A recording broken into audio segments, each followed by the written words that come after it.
Ladies and gentlemen, welcome in, welcome in. Oh, my hair's a bit of a mess today, isn't it? Folks, welcome into the stream. We are back. I did not stream nearly as much as I did last week this week. Folks, let me know if the audio's coming in proper. Let me know everything looks good, sounds good, is good. Let me know. God, I really need a shower, don't I? Oh. I'll tell you, you know what it is? It's the water in Jersey. You know, we got that like Hudson River water. It's just, you can't, your hair, I need a fucking haircut. That's really what I need. Anyways, folks, welcome into the stream. Talk to me. How are we doing? Welcome into the stream. Folks, big stuff happening today. Not super big. Like, when nothing crazy, but I will say very funny stuff happening today. Folks, I don't know if you saw, okay? But the White House put out a very, very special statement. I'd like to pull it up before we start anything off, okay? Very, very important. Big stuff happening today. Let me actually pull it up for you guys so you can see it. Hold on, this shit was so funny. Wait, where was it? I retweeted it for those who don't know. We are currently on day 36, by the way, of the weekend war. Just letting everyone know. God, the problem with this thing being like a big thing is everything gets buried by like 1,000,001 fucking tweets. What's going on in the chat here?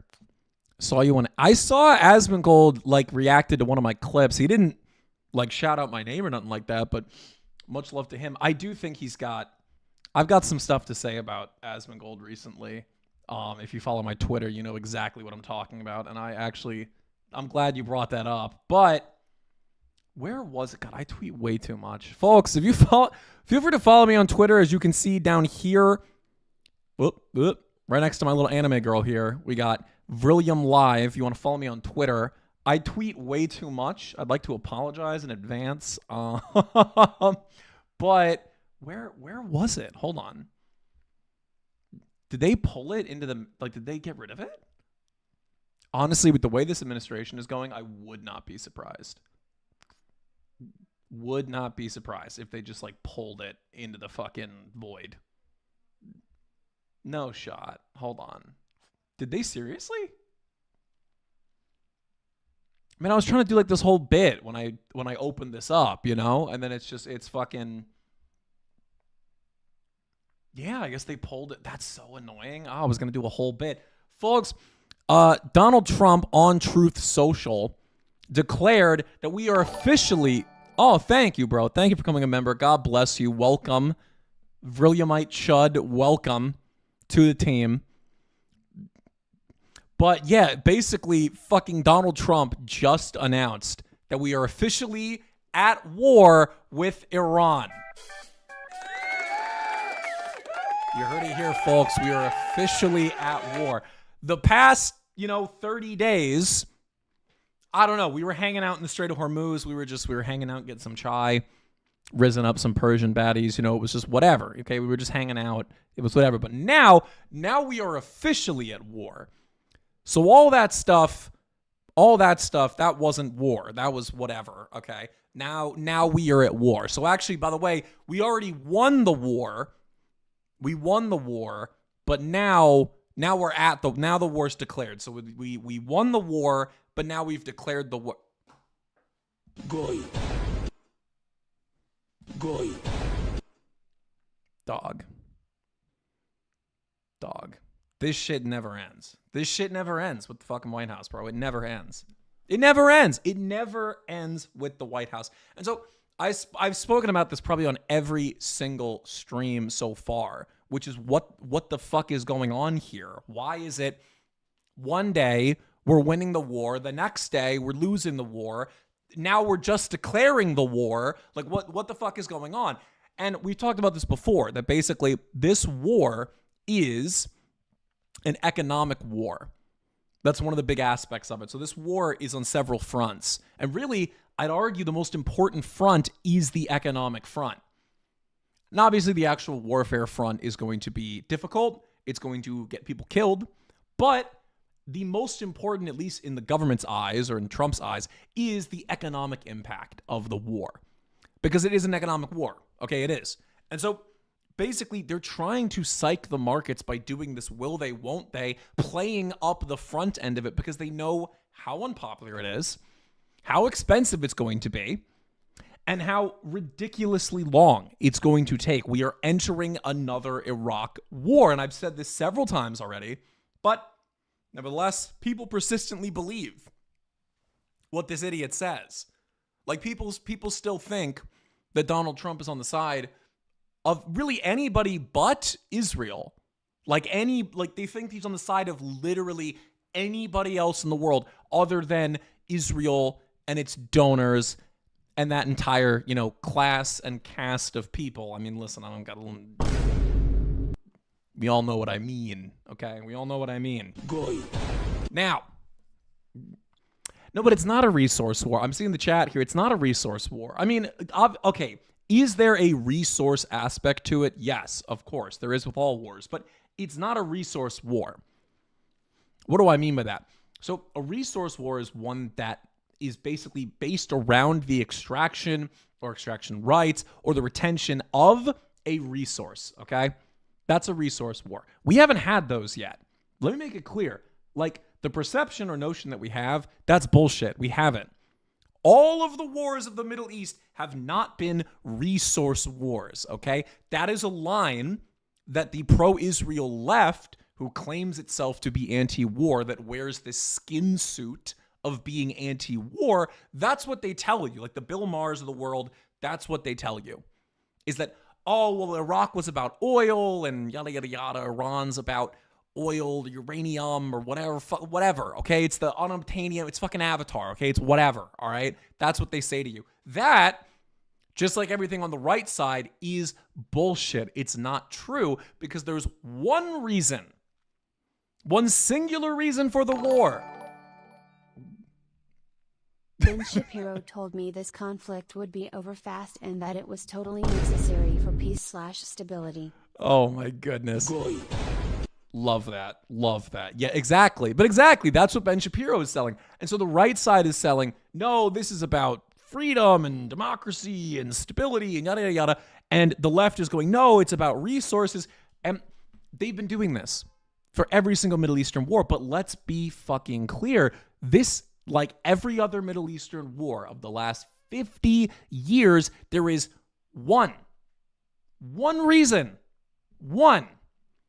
What is that reason, chat? Obviously, I think we all know. God, I hate having to talk about it every single fucking week. The one reason is, like always, the Yinon plan. It's that simple. It's literally that simple. Go read it. Yinon plan, 1982, before all this stuff kicked off. Arguably, the time, the mid-'80s, because this is when it got pop in the mid-'80s onwards, this is when all of this shit kicked off. With Kuwait and with the Gulf Wars and everything kicked off after that, and we have been in the Middle East consistently ever since. Why? Because this is the Yinon plan. This is the fucking plan. I need you guys to understand this, okay? I don't know how many times I can talk about this on stream without everyone fully understanding, okay? You have to understand the Yinon plan, the Middle East. This is exactly what Israel wants us to do. All the way back in 1982. 1982. That's a decade and fucking 17 years before I was born. I think. Don't quote me on that, okay? I was born in 99. I'm not good at math. All the way back then, Israel made it explicitly clear. We want the United States to fight our regional adversaries, to destabilize them, turn them into a chaotic mess of warring sectarian tribes, and if we can do so, we can become the most powerful country in the region, and then we have de facto control over all of the oil, over all of the resources, over all of the shipping trade ways, the Suez Canal, all the way to the Strait of Hormuz, the entirety of the Middle East. And if you control, it's like fucking Dune, okay? He who controls Arrakis, who controls the spice trade, okay, controls the fucking universe, right? That's what this is. It's just Dune, okay? This shit is Arrakis, whatever, and Israel is making their fucking play to be Atreides, okay? They even have the Fremen. They have the fucking Emiratis, those traitors. They have the Emiratis, and they're like, Salam, Arabs, you're gonna come with us. We're gonna lead the Shias to paradise. And that's the state of the play, okay? And it's that simple, okay? I'm seeing someone here saying Greater Israel Project. Yes and no. You have to understand, okay? The political realities of Israel are a little more complicated than something as simple as taking land, okay? So when we say Greater Israel Project, okay, obviously the biblical ancient Israel, the supposed what was promised to them, okay, that whole thing, that schizo meltdown on stream. I'm not even melting down yet. We just got started, baby. But no, that land that was promised them 3,000 years ago that we call Greater Israel, okay, the actual chances of them taking that physically, not very, I doubt they would do that, okay? That's not really how Israel operates, okay? That's not really what they do. And taking it physically, it wouldn't serve any benefit. Like, most of that land is like, it's not very valuable. Like, let's take a look, okay? We look at Greater Israel, right? Everyone talks about this. Oh, Greater Israel. If you look at the map, okay, much of that is literally just desert. Like, that's just desert. Like, that's, you need to understand, okay, this whole area of Saudi Arabia is just desert. Jordan is civilized. You have Amman, Jordan, but the rest of it's just desert. Like, this is objectively not good land. And then these lands are so war-torn that it just wouldn't be worth it to take over. So, and here, I mean, Egypt's just cooked. And so what is the actual Greater Israel? The Greater Israel that you need to be worried about is not a physical one. It is an economic and power sphere one. Okay, you need to understand that, okay? Okay? Like, if you look at the Western Hemisphere, right? For those who don't know, the Western side of the world where we live, America, okay? You look at that comparatively to the rest of the world, basically all of the countries in the Western Hemisphere, minus Venezuela, but even that changed recently, and Cuba, fall under our sphere of influence. So do we physically control, I don't know, Guatemala? No, we don't physically control it. If we wanted to, we could fucking steamroll in there any day and nobody would stop us. But we don't do that because it'd be expensive and a huge waste of fucking time. We control them. If they elected a government that we didn't like, we would be the first to show up and go, pack it up. We're not doing that. That is soft power, okay? That's a sphere of influence. What Israel wants is more than the Greater Israel Project. They want soft influence, or really like a form of hard influence in the fact of controlling every government across the Middle East, from Egypt all the way to Iran. This map, the Greater Israel map, is smaller than their ambitions. Way smaller than their ambitions. Because it doesn't even include Iran. Look at that. It doesn't even include Iran. They don't want this. They want all of it. They want the Strait of Hormuz. They want the Persian Gulf. They want the fucking Suez Canal. They want all the way around. They want all of it. Why? Why do they want all of it? Well, we've spoken about this before. The fact that if they can control all of that, they become a superpower. They become unsanctionable. Because let's be honest, okay? The political aims of the state of Israel are like fucked up. Just off rip, like fucked up. And I'm not saying that as like a moral judgment. I'm not saying that from like a leftist perspective. I'm just saying it is objectively, regardless of where you are politically, it is going to necessitate Shit that is fucked up. Like, if they want to achieve their goals, they are going to have to destroy the third most important site in Islam. They're going to have to push out and slaughter thousands upon thousands of, like, innocent children, okay? All sorts of shit that the rest of the world, like Brylan Hollyhand, Matt Walsh, the most, like, Shabbos goy you can think of, they're not going to be able to justify it, okay? Like, that level of fucked up to achieve their goals. And so in order to do that, they need to become unsanctionable. They need to not remove themselves from the global economy, but become so vital to it that you can't sanction them. You see? Something like the United States, okay? Why can't the United States be sanctioned? Okay? Why?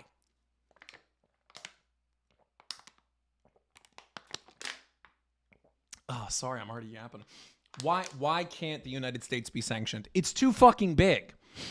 We're too powerful. You can't sanction the United States. If right now the EU said, we're not going to do business with the United States. We hate the United States. You guys are fucked up. You're doing bad things. We condemn your regime, yada, yada, yada. We're going to sanction you. We wouldn't collapse. The EU would. You can't sanction it. You also don't, they don't have a fucking organized military force to sanction or to impose that. And they would collapse. We wouldn't, because of our position as this weird, like, middleman economy. Now, that's what Israel wants. Israel wants to be able to go, yeah, we're going to do this. And everyone in the world just goes, shit, okay, I guess. Like, yeah, I mean, Israel's going to do what Israel's going to do. Like, all right.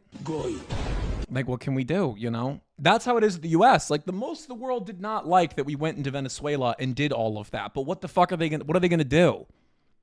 What are they going to do? Nothing. They can't do anything. They're going to go, well, damn, that's fucking crazy, man. Like, I don't like that. That's kind of fucked up. Should we draft another memo saying it was fucked up? Yeah, I think we should. Nothing meaningful happens here, okay? I'm new here. Have you covered the MAGA corridor, India, Israel, Europe? Well, that's kind of what I'm covering, which is the Strait of Hormuz. And like, this is why it all ties into itself, which is that right now, this positioning we've placed in the war, when I say we, I mean the United States, it's because we're trying to ward off, like, inevitable economic crash, because it's an economic war. And it's a position that is based entirely around, right now, the Strait of Hormuz as this vital choke point in the global supply chain, which has to do with that corridor. I mean, really, the main interest isn't even really any specific corridor. It's the fact that the Middle East is the center of what's called the world island, or like the old world, okay? So the vast majority of the world is over there. Like, we're over here in the Western Hemisphere, and, like, we're a valuable country. Canada's, like, I mean, they're quickly falling apart, but, like, we're the two, like, valuable, stable countries, and the rest, like, they have resources, but beyond that, you know what I mean? Like, you know, come on, right? And so the actual, like, play of world politics in a very important sense, at least in the global sense, is largely over there, not over here. You see? What is going on in the chat? What are you people tweeting? Stop asking. Karg Island Boy, stop. Let the teacher teach. But it's not even teaching, bro. I'm just saying, like, Mel Brooks warned us about them in space. You people are funny.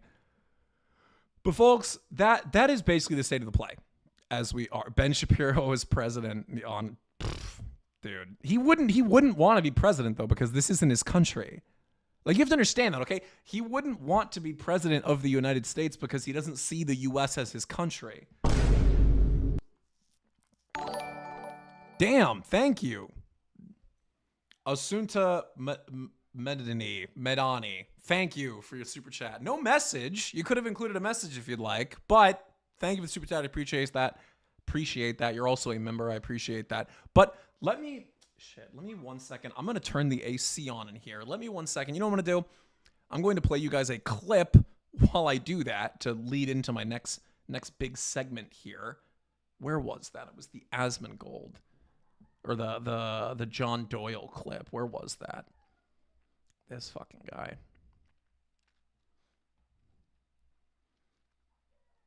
This fucking guy. Ugh, okay. So people were talking about a bunch, okay? Can I start selling red bracelets? You're funny. No, so my next thing I wanted to talk about and have a little rant about was good old John Doyle, folks. Goy. Everyone's favorite John Doyle. Oh, this fucking guy, bro. This guy. So, John Doyle. The reason I want to talk about this is because it was going around on X, and I actually very recently tweeted some shit that's popping off on X specifically about this. And actually, Asmongold reacted to this clip. Funny enough, not very long after reacted to mine. So, kind of a weird crossover there. Now, what is going on here? What's going on with John Doyle other than the usual White House shilling, Donald Trump apologetics, Israel apathy, which is basically just Israel support masquerading as America first, etc., etc. Okay, this fucking guy.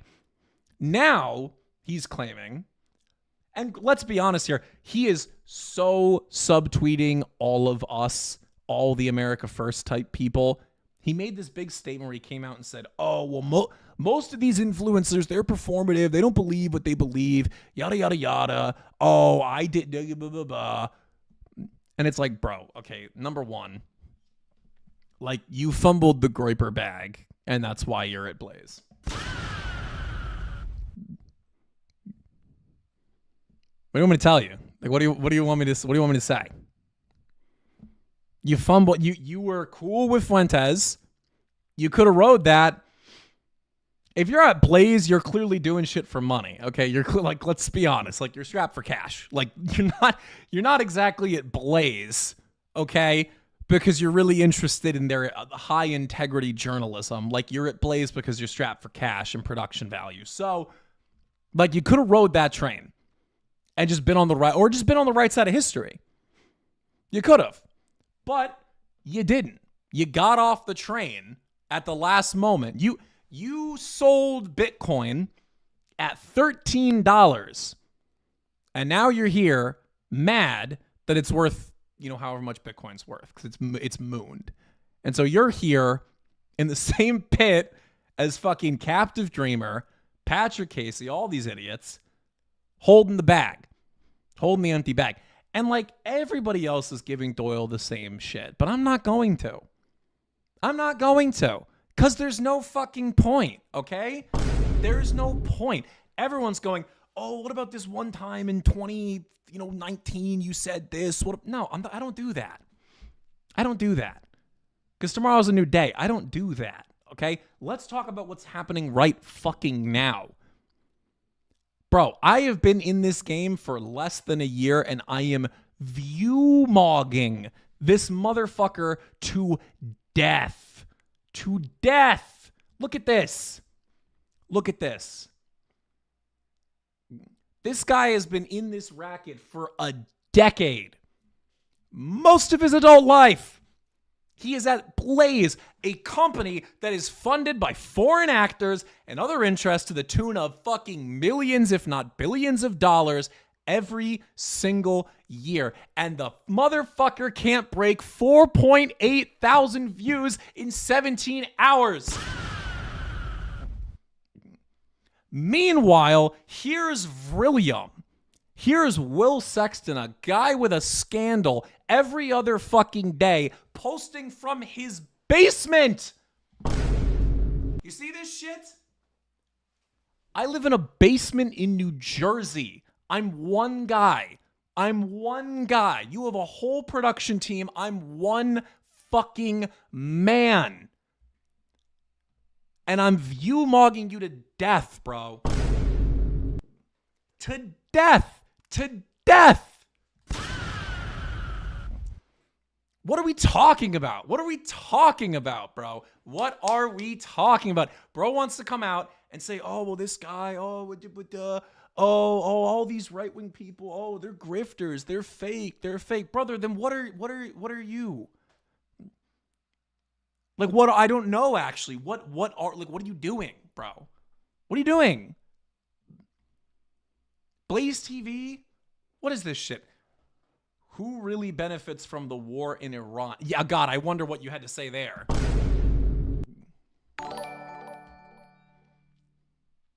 You forget, one guy in a basement with Tourette's. That's true. I can't forget that. I can't forget that. I am one guy in a basement with Tourette's. That makes it even funnier. Like, I'm one fucking dude. And mind you, I'm on the small end. What is Fuentes doing out here? Fuentes is making like, dude, he has to be pulling in millions at this point. Like millions. I mean, every single night of the week, he's pulling like $10,000 in super chats. What are we talking about? What are we talking about? What are we on about, bro? Yeah, and actually, I'm glad you say that in the comments. John Doyle is trying to copy your swag, making identical thumbnails. But no, that's the funny thing. He's not making the thumbnails. That's the funniest part. He has a team. A team. Look at this. The thumbnails, he has a team. Like, there is a fucking person who went to SCAD, okay, or RISD, or whatever other art school, who has a degree in graphic design, who's making these fucking daily for a living. For a living. Making these. And I'm one guy. You want to see how I make my thumbnails? You guys want to see how Vrillia makes his thumbnails? I'll fucking show you, okay? You want to see my great production over here? You want to see this? You ready? I'll show you today's thumbnail. Let's see it, okay? Let's see it. I think I have it open right here. I think. No, that's the channel banner. Hold on. I'll show you guys how I make my thumbnails. Ready for this one? Oh my God, look at this. Look at this. Look at this. This is how I make my thumbnails. I open up Adobe Express, okay? Adobe Express. This is how I make my thumbnails. Is Adobe Express. I put them together like this. I put together the assets. Boom. That's how I make my thumbnails. That's how I make my thumbnails. That's how I do it. But no, he's got like a whole team. He's got a whole team of graphic designers and production guys. I'm one motherfucker with a copy of Adobe Express. I pay $20 a month for the whole package. I'm still using my student discount. Nearly a decade later. Anyways, enough about that topic. I'm sorry, folks. I had to hit a little rant about that because it was just so funny. It was just so fucking funny. Everybody was talking about that on Twitter, and I was like, dude, what are we talking about? What's there to talk about? What is there to talk about? Nothing. There's nothing to talk about. I don't care about some, oh, well, in 2019 he did this, and fucking 2018 you did that. I don't give a fuck. I don't give a fuck. Post the analytics or shut the fuck up. It's literally that simple, okay? We live in a disposable internet, motherfucker. Post the analytics or shut the fuck up. It's that simple. It's that simple. There's nothing to be said, bro. There's nothing to be said. That's it. That's it, bro. Just post the analytics or shut the fuck up. That's all there is. There's nothing else out there, okay? I'm not in the White House, and you're not in the White House, and nobody in this fucking chat, presumably, is in the White House. So until any of us change that, literally nothing fucking matters except for how many people you're touching. Hey, yo, whoa. Whoa, hold on, pause. Pause, hold on, pause, chat, hold on. Not what I meant. Hold on, whoa, hold on. No, how many people your content is touching and how they're engaging with that. Anyways.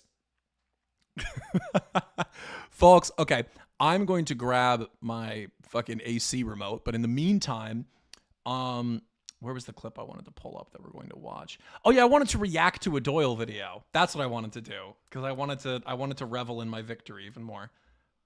So we're gonna react to a Doyle video.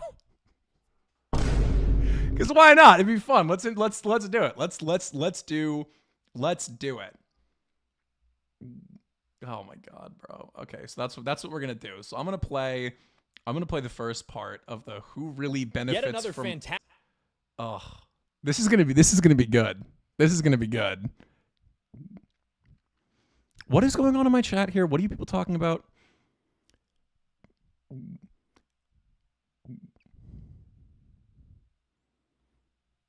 You make cartoons. Oh, well, I'll make sure to give you. I'll check you out then. I mean, are they good cartoons? Let me see. Are they good? If they're good, I'll pin you.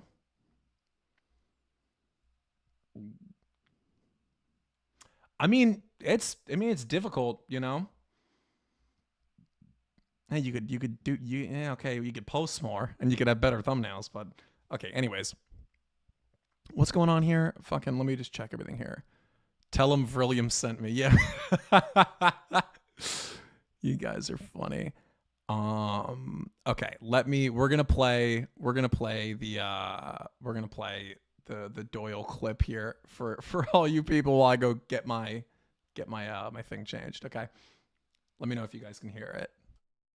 Fantastic day to be a patriot. Boy, do we have things to talk about with you on the internet. We are going to provide the absolute steelman case to see who really stands to benefit more from this whole war in Iran thing that's going on or whatever. I want to give the most absolute zogged up take as to why Israel benefits the most, and I want to give the absolute Planikin, total blind deference to my leader Donald Trump case as to why America actually stands to benefit quite a lot. And then we will let you, the listener, decide his experience to see kind of where things are going right now and who's really standing to gain the most. Then we also have the Artemis launch. Extremely exciting. John Doyle occupied government, where now we are starting to pursue manned space flights again as a way to restore national morale and finally conquer the stars. And the State Department, again, is listening to what we're saying, and they have launched a very exciting new initiative for young patriots. And so we will discuss all of that and perhaps even more.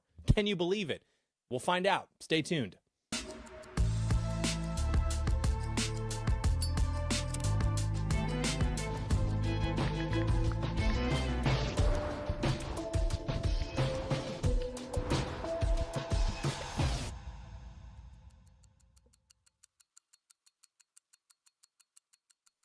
Hello there, ladies and gentlemen. Welcome to the John Doyle Show. Yes, we have so much to discuss on this very special April Fool's Day.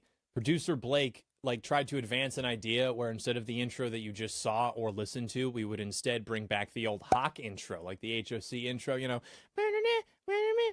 And then oh my God, I can't even listen to this shit, dude. Ugh. Lord help us. Let me answer a super chat I missed. Dude, yes, that's a fucking great question. Why do I have Tucker in all of my thumbnails? Bro, I hate it. I hate it so much. Dude, hold on. You're absolutely right. That's a fucking great question. I'm glad you asked that. Little side note. Let's review that, okay? Why? Hold on. That's a fucking great question. Yet another fantastic day. Hold on. Okay, enough. Why is Tucker in a bunch of my thumbnails? Okay, let's take a look. Why?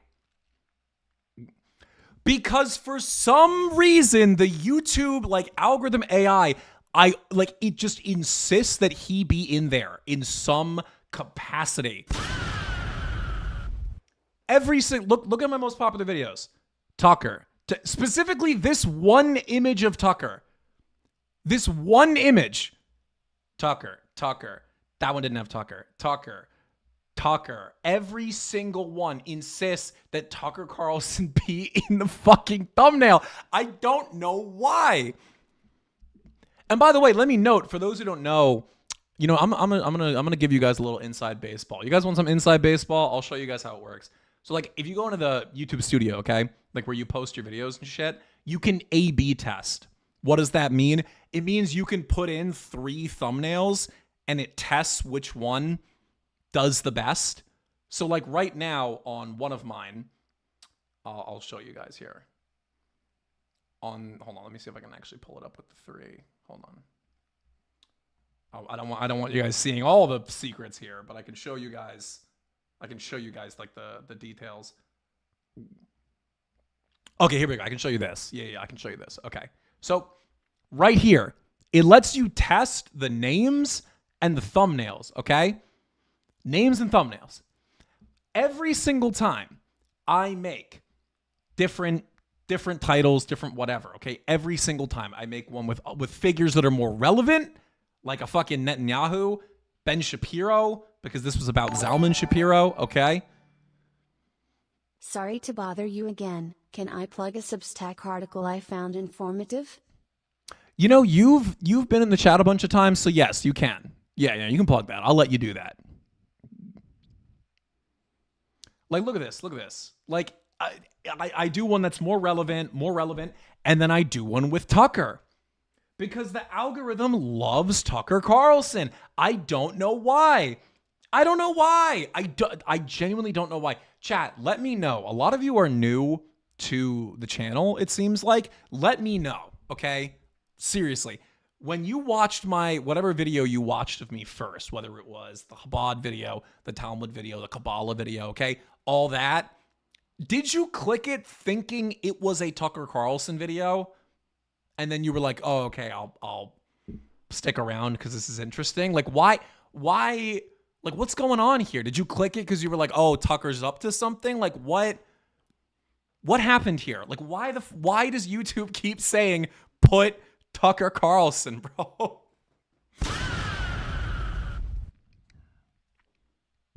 I'm getting some no's. I'm getting some yeses. All y'all, search Rightoid in that app I mentioned above. Hot fire. Okay, I'll give that a like real quick. Maybe feed and see. Okay, that's a crazy name. I'm not going to say that out loud. At Frillium, there's a chance YouTube is accepting of certain people. I think so. I don't know. I mean, oh, my mic's like turned all the way out. Let me make sure I'm not doing that. I certainly there's an audience overlap. I desire to have the audience of someone like a Tucker Carlson. Because that's how YouTube works, is it clones audiences, right? This is analytics nerd shit. So YouTube designates audiences. So right now, Sam Hyde, me, and Tucker Carlson on the back end, we share the same audience largely. Like my audience right now is a slither of Sam Hyde's audience, a pretty sizable chunk of Tucker Carlson's audience, some of Candace Owens, and then organic, whatever, like people who weren't in that niche who then came in through me. And that's how the audience split works. Every YouTuber has that. And I bet you if you ask Sam Hyde, his audience report looks like that, where he's like, oh, well, I have XYZ's audience. And that's just how it works. Okay. That's how the crossover works. And so, yeah, cloning audiences and creators. Well, that's the effect. And so like, this is how analytics works. Like just on the back end. And so I don't fucking know why it just insists that I put Tucker Carlson. It insists it. They just want me to put Tucker Carlson. But anyways, we're going to get back to the actual meat of the stream here. Let me turn on my AC because it quickly got very, very hot in here.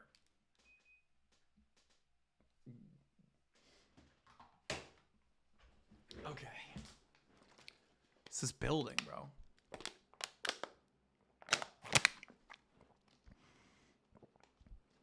It would be so cool to see all the infrastructure. It's a lot, dude. It's a lot of fucking work. It's a lot of work.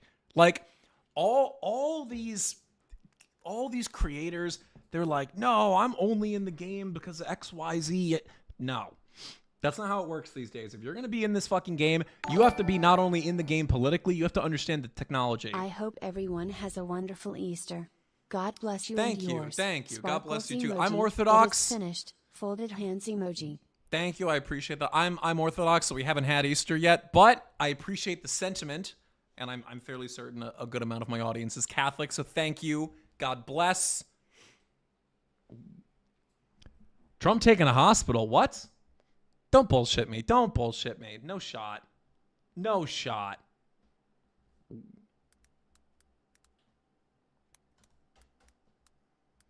No shot. You're bullshitting me. What? No, yeah, he's not been hospitalized. Well, we don't actually know. Hold on. What is this? Reports claim that he has been admitted to Walter Reed, but then leading report says no, he's not been hospitalized. So what's happening here? 2 hours ago, he's not in the hospital. Still in the West Wing. That's fucking... Dude, you never know. You never know. Is it fake? Well, that's the problem, though. See, this is the problem with where we're at, is that some of it's real and some of it's fake, but then also, like, the administration's been lying out their ass about everything with the Strait of Hormuz. I don't know. You never know. Like, because literally everything about the Iran war they've been lying about. And you know what I mean? So, like, what is... We're only going to know until it happens, really. Like, we're only going to know. And even then, we're not really going to know. Someone said Orthodox is un-American. No. What? No, America, the whole idea behind America was that it doesn't have one set religion, actually. That's literally, like, out of all the things that our founding fathers, like a majority of them agreed on that. And they didn't agree on much. But that was, like, one of the things they agreed upon. Was the idea that, no, we're not going to have a set religion, to various different levels of severity. Some, like John Jay, saying we're just going to be Christian, but it's going to be like whatever Christian you want. And some like Thomas Jefferson, who were straight up like, no, you can be whatever you want here, to a varying degrees. Tell your viewers to go hit the hype button. No, don't go hit the hype button on my most recent. Go hit the hype button on one of my non-Israel videos. That's what I need you to fucking do, so that the other ones can do well. Oh, shit. Just wanted to say Happy Easter tomorrow. I know you're Orthodox and that it's a different day for you, but figured I'd say it anyways. Oh, praying for success and health for you. I appreciate that. And God bless. Luke 24:5-7. Mentioning the cats, that'll always get me, man. God bless. Thank you, bro. God bless. And yes, the cats are very important to me. For those who follow me on X, the cats, I periodically post them. Very, very important creatures to me. Love them very dearly. Sometimes I let them in. Actually, you know what? Let me do a little poll in the chat. Let's do some audience engagement. I've been told recently that I have to start doing audience engagement. That I have to start. Here we go. We're going to start a poll. Okay. I've been told I have to do this, so we're going to start a poll. Folks, do I let the cats into my studio? Because they're just outside. Like they're just outside. So do I gotta pin it? Okay. Hold on. Where is it? How do I pin it?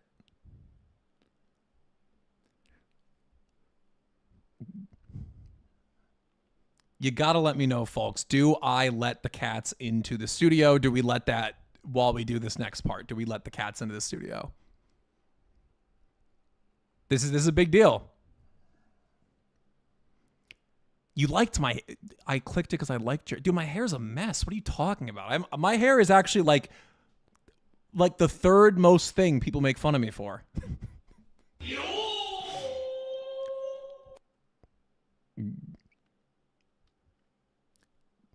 Yeah, everyone vote. Do we let the cats into the studio?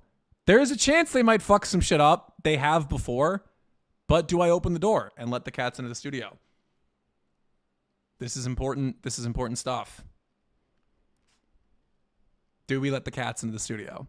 It's looking like a yes. All right, you know what? It's looking like a yes. We're going to let...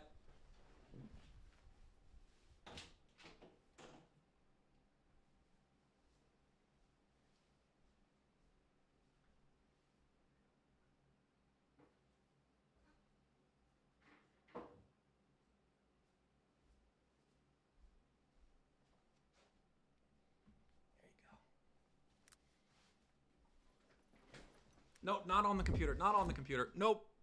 There you go. Okay. Off to a great start with the cats. What's up, Saint? What's up? What's up, Saint? Everyone say hi. This is Saint John the Baptist. He's my youngest cat. Oh, what do you have to say to the people? You got something to say? No, don't go on the computer. You can go anywhere but there. Okay. All right.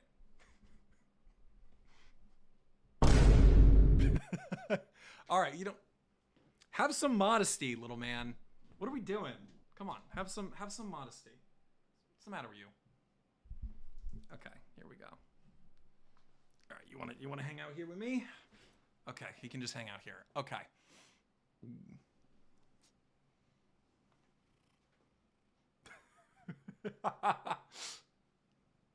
Oh, you know what we can do? You know what we can do? Hold on.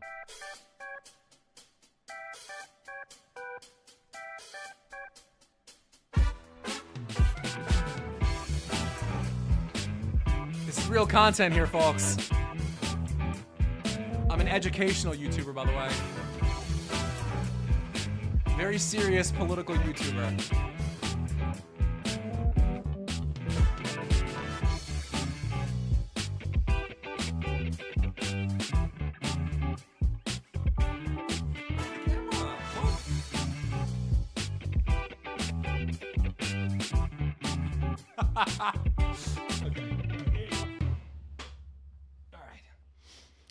Okay, where were we? Yeah, that's the army making big moves. Yeah, there you go. That was the army, and that was the big move. There you go. All right, where were we? We were shitting on Doyle. Let's get back to shitting on Doyle. Very, very important stuff here. Where was it? Okay, yeah. We were here. Okay, let's get into it, folks. And then we would just come back and do the John Doyle show. And this was a very clever bit, because for a moment in between the John Doyle show intro and what I'm saying right now, when the Hawk intro played, you might actually think that you'd accidentally, at some point between clicking on this, you had stumbled somehow back into a Hawk video, and this would have bamboozled you, and it would have been extremely good April Fool's content. Someone else in charge of the editorial decisions of this program vetoed that idea, citing it as retarded and pointless and generally confusing. But in any case, we must discuss what's going on over in the Middle East, because, of course, there's always a lot going on. You know, people have wanted me to explain this to them further in even greater detail, which I will do. I think we have to discuss sort of the pros and cons, examine the balance sheet here, because a lot of what you're seeing now, like with anything that achieves kind of a mass popularity or mass interest online, is just completely stupid. And I think the reason for that is that, generally speaking, what we're experiencing now on the right in terms of like content, information consumption, what have you, is actually that we won.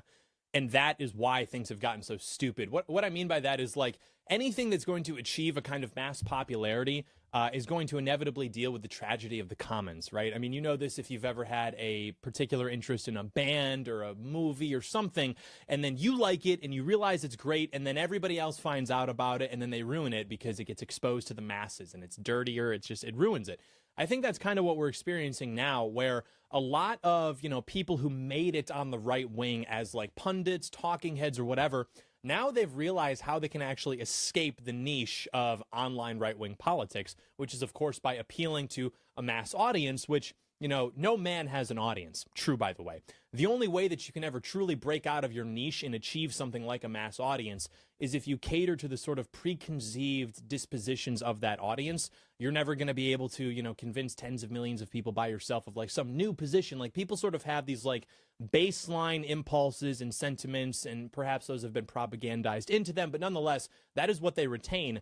And so what I'm seeing now in terms of how everything is becoming so stupid is a dynamic where you've got all of these people on the right wing who tried to be models in Los Angeles but weren't pretty enough, who tried to be screenwriters in Hollywood but weren't funny enough. I didn't realize until today what the Orthodox cross represents. After reading about it, I think the symbolism behind it is really quite beautiful and symbolically more meaningful. Orthodox cross emoji. I appreciate, and thank you for the super chat. I appreciate that. But no, that's absolutely true. I actually don't have, so I have on me.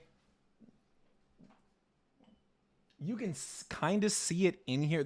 I have this palm cross. I actually don't have a proper Orthodox hand cross. I have a palm cross that I bring with me to more important church events, as you can see here. But the actual design is more of a just like typical Greek, really Byzantine cross. It's not because people don't realize that cross, okay, the Orthodox cross, that's actually not, that's a very recent thing that people say is the Orthodox cross. That actually is specifically the Russian Orthodox cross. We're going to react to Doyle in a second, but let me answer this. Because let me note, fun fact actually, that cross, like if you look at the emoticon for it, it says Russian Orthodox cross.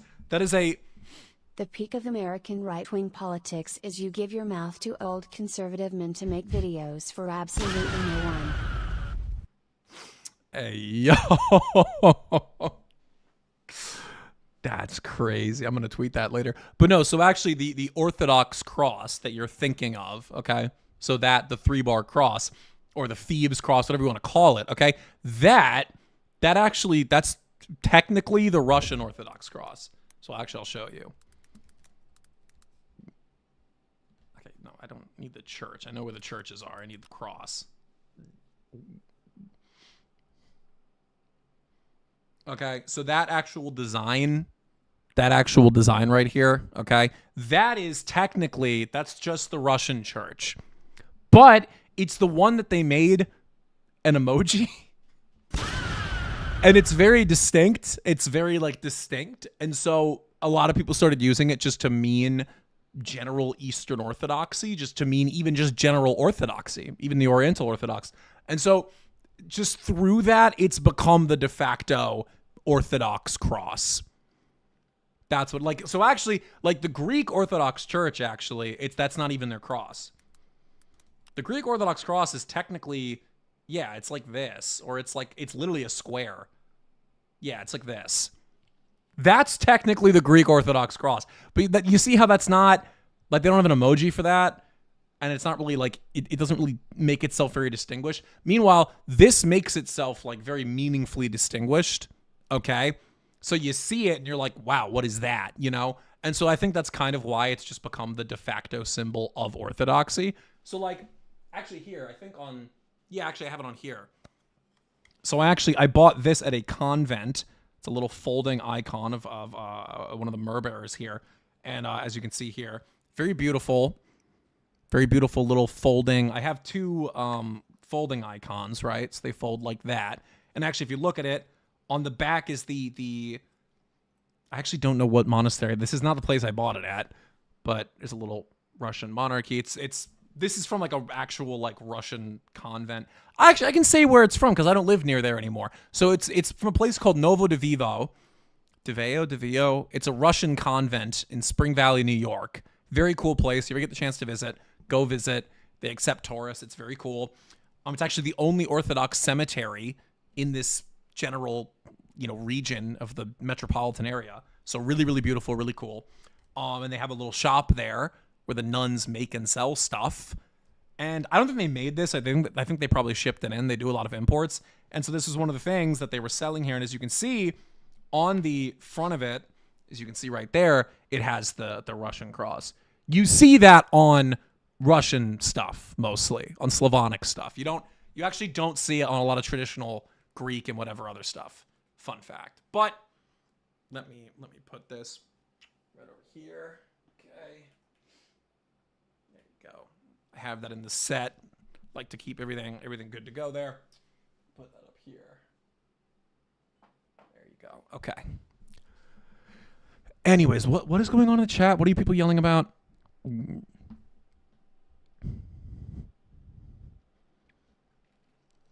I was brought up Anglican. So my actual religious story is a little interesting, which we can get into that if you want, but that's a whole other thing, okay? Eastern Orthodox. What kind of? But there's only really two orthodoxies. There's Eastern and Oriental, and Oriental is incredibly small, and it's largely ethno-religious groups. So think the Coptics, think the Ethiopian Church, the Assyrians, etc., etc. Syriac Church is part of the Oriental Orthodox. Who else? Copts. Why am I blanking? Oh, what are they? Not the Armenians. There we go. The Armenians are part of that, basically, etc. That's just the Byzantine cross. Well, I mean, okay, so the Russian Orthodox cross was developed from an earlier Byzantine cross. So we're so off topic, but actually, a lot of people don't realize that the Russian Orthodox tradition is actually technically more Byzantine, so more like Western in that sense, than the modern Greek Orthodox liturgy and general presentation, which that's a controversial take, but it's true. It is true. And I'm not Russian Orthodox. I don't attend a Russian Orthodox church, but that is true because the Russian Orthodox tradition came directly from Byzantium because they went the Kievan Rus went to Byzantium and learned it and then brought it with them back to what would become Russia. But the actual, what was the Byzantine Empire, obviously was then taken over by the Ottoman Empire, and then through just kind of a general synthesis over the course of like 1,000 years, kind of became more and more Mediterranean, if you will. That is something that Greeks do not like to hear, but it's true. It's true, and anybody worth their salt will admit that yes, the Russian Orthodox tradition actually does possess a little more Byzantine style than the Greek tradition. Like the chanting that you hear in Russia is more akin to the chanting you would have heard in Hagia Sophia than modern Greek chanting. That's actually true. I'm like 75% sure. That's what I remember. But that's not part of catechism. I just learned that on my own, but I could be wrong. No. An overlooked factor as to why the Iran conflict is happening is to implement IMEC over BRI. It's all about who controls the future flow of resources. Bro, turn off the Professor Zhang, okay? Turn that off. Turn that off. Okay? That guy doesn't fucking know anything, okay? Turn off the Professor Zhang, okay? Enough. No. Like, kind of, but no, okay? Like, he kind of has a point, but it's not, like, no, okay? The Belt and Road Initiative already is working with Israel. The BRA is working with basically, like, every fucking country in some capacity, okay? Like, most of them. They already have certain agreements with Israel. That has fuck all to do with the Belt and Road. Fuck all, okay? Has nothing to do with that, really. Because they've already, like, there's already, like, China is not anti-Israel, okay? China likes to posture itself very publicly, especially under Xi Jinping, as anti-Israel, because Xi Jinping is kind of going for this, like, third worldism, like, new Cold War sponsor bit. They're trying to go for this, oh, hello, defeated South, we are the great East, and we will defend you. But in reality, they do a ton of business with Israel. A ton. They do a shit ton of business with Israel. Like, all the time. They've never cut off that relationship. And their actual state policy is the two-state UN de facto policy, which, let me note, if in the UN you say, I would like a two-state solution, that is the political equivalent of going, whoa, hey, we didn't see nothing. You know, it's the political equivalent to that, okay? And so, like, no, this is not, no, that's complete bullshit, no. I will admit that, yes, there is an interest in the Strait of Hormuz, but the grander picture that we've spoken about is the Yinon plan. Keep your eye on the ball. The ball is the Yinon plan. Keep your eyes there. Keep them there. Everything else is not, it's bull. Just don't even look at it. The Yinon plan is what you need to keep your eyes on. In this grand shell game that is the Middle Eastern war, the ball that's moving around the cups, that moving around the shells, is the Yinon plan. Keep your eyes locked on it. That's it. That's it. Keep your eyes, stay locked in on that. The women do like Vrillium. The women do, I will say, the women do like Vrillium, and it has caused some, it has caused some problems in my personal life. Let's be real. Hey, yo. I meant to hit the... There we go. There's been some problems in my personal life in the past. I'll just say that. But, folks, where was I? You guys get me on a tangent too much. We were talking about good old John Doyle. That's what we were talking about. That's what we were... So, I already commented on his whole... Oh, all these people are grifters and all, like, okay, whatever. That's the talking point you get paid to shill. Okay, I get it. Whatever, okay? We already talked about that. Let's actually get to his statement, though, about the Iran war. Let's see what he has to say about that, because that's what I want to know. Or something, and now you actually have a big mainstream mass audience, and you're not just one of the big right-wing influencers, you're just like a big influencer, period. Though you did get your start in right-wing politics, perhaps you still claim that you maintain a flavor of right-wing politics. The problem is, now a lot of the colleagues of these people who share perhaps that same what might have been on the shoulder. They start to see not just the behavior of some normal influencer who's an Instagram model, who's a streamer or whatever, they're achieving success. Someone who's a colleague, I mean, they would never be a colleague of that person. Someone who's, making a living, making a name for themselves on the internet, doing right-wing politics. That would never be like a model that they would expect to replicate, that they think that they could be successful with, that they could kind of get away with venturing into.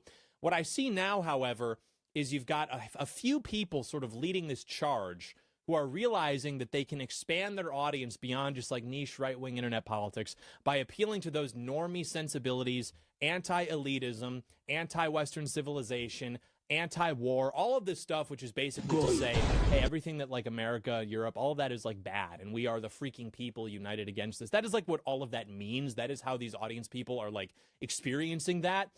And the problem is now you've got this kind of like, I don't know if you'd say like grass is greener situation or first guy in the pool situation. But I'm seeing people who used to just be very strict right-wing politics, very strict conservative politics. Now they are seeing what works. They're seeing that they actually can get more engagement that they've ever tasted before. They can get more exposure, more clout. And now they are allowing their message to kind of be...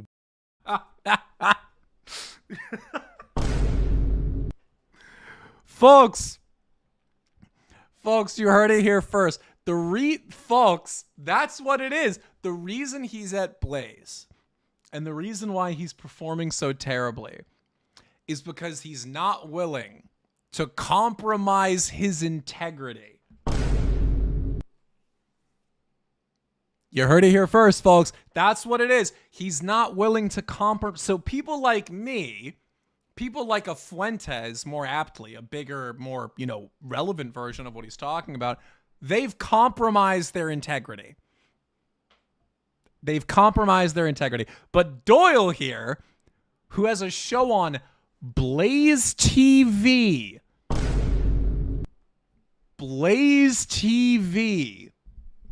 in the year of our Lord, 2026, at Blaze TV, he's not willing to compromise his fucking principles. And that's why he doesn't get so many views. And we only get views because we compromised our... Dog. Look at his face. Do you think even he fucking believes this? Watered down to accommodate for... I don't even think he believes this. Look at him.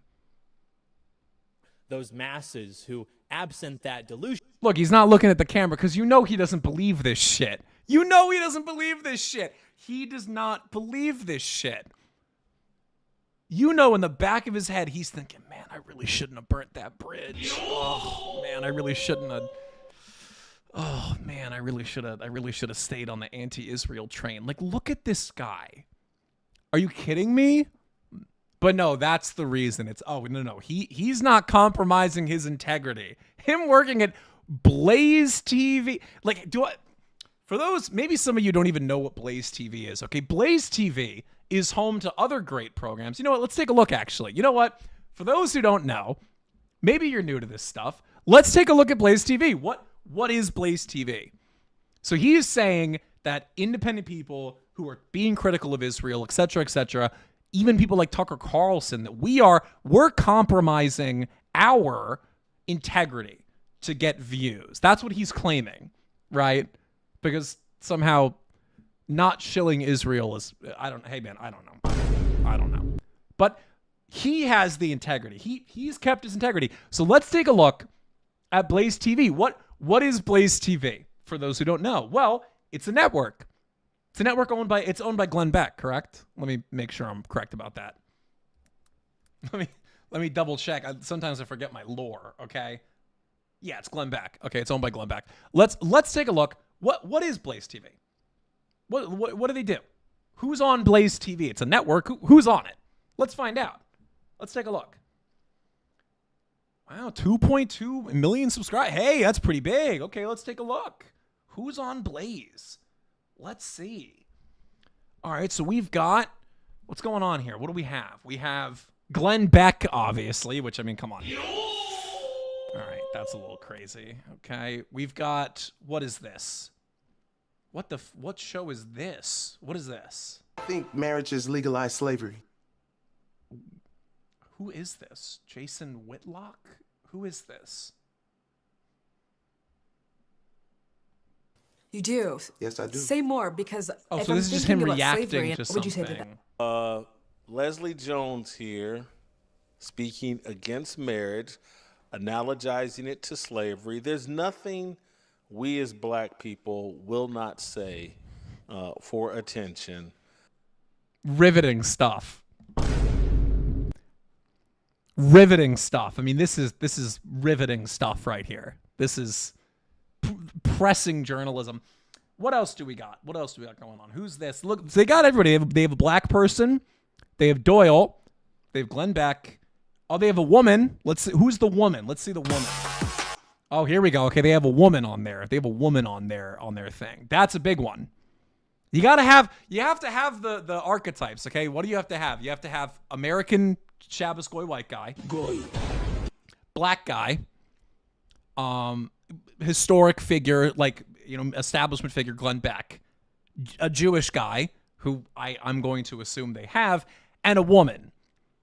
Oh, and an LGBT. That's what you have to have. Those are the 6, okay? The 6 essentials to a mainstream conservative network. That's who you have. So this is the woman. Who's the woman? Who is this? Sarah Gonzalez. Okay. Well, look at that. I mean, they one of John Doyle's things is he says that we're very third worldist, that we're very, we're third worldist. Oh, you care so much about the Middle East. You're third worldist. Well, let's see what Sarah Gonzalez. Let's see what Sarah Gonzalez. Let's see what she has to say. The anti-third world network here with our lovely Jason Whitlock Black People Hour and Sarah Gonzalez. Let's see what she has to say. Let's see what her take is on. Let's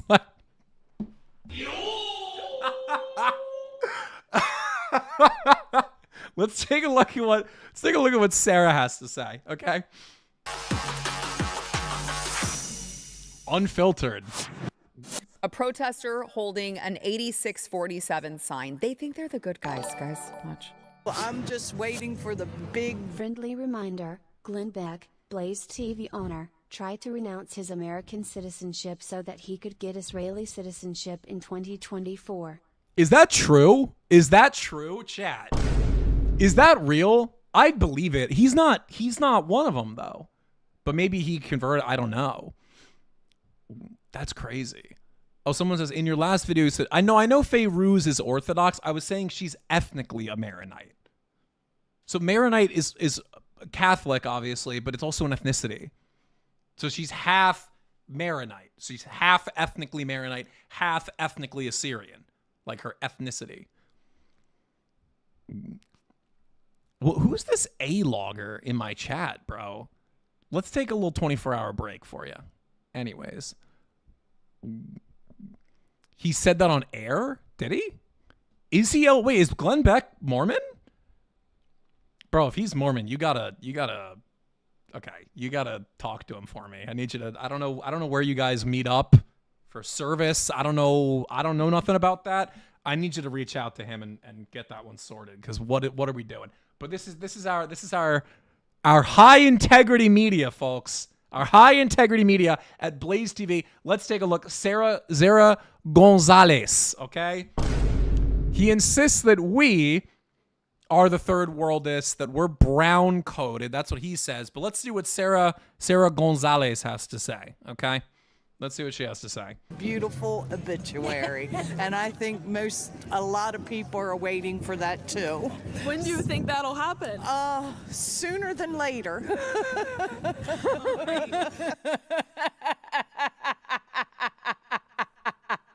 That wasn't creepy.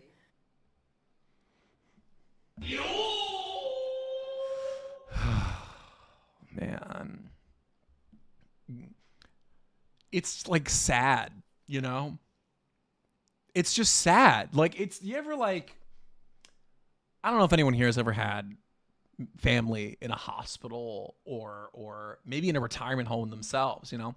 and have gone. But it's that feeling of like walking past like a hospice ward, you know, and you walk past it and they know, you know, like they know, and you can tell that they know, and they have a certain spirit, you know, the men and women there, you know, and they're like, oh, it's great, you know, it's great to see you, and all y'all, you know, which, you know, the food here is pretty good, but like they know, you know, they know that they're on the way out, like they know that their time's coming. This is kind of what it's like. That's kind of what it's like. Watching this is kind of like experiencing that, where you're like, oh, okay, like these are walking skeletons. Like these are yeah, this is, I can smell the rot on these people. But guys, he's the high integrity. Remember, I'm low integrity, okay? I'm low integrity. I'm clickbaiting.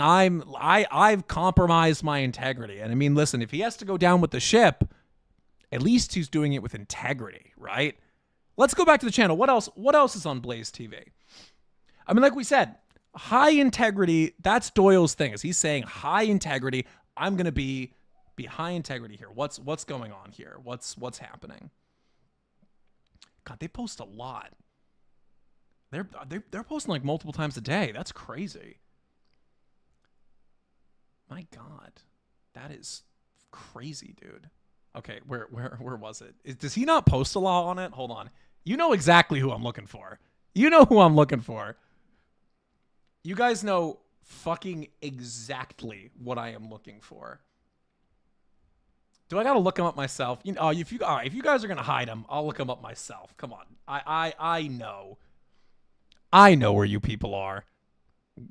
Am I the... No. Am I the top search result? Guys, no. No. Are you fucking kidding me? Are you kidding me? Hold on. No. Back it up. We're going to open up incognito here. Hold on. Back it up. Back it the fuck up. Don't tell me.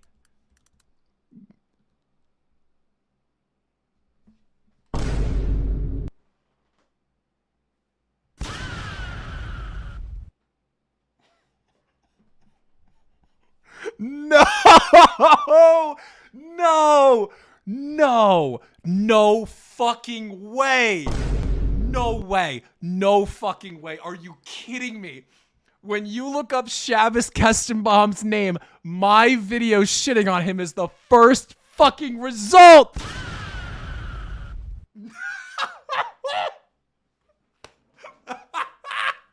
No fucking way. Dude, no, that's bullshit. That's no fucking way. No.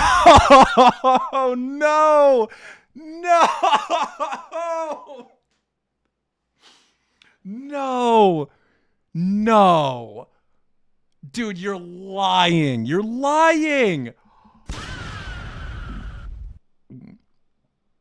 I'm the first result. When you look up Shabbos Kestenbaum's name on YouTube, I'm the first result. Do you hear that, Shabbos?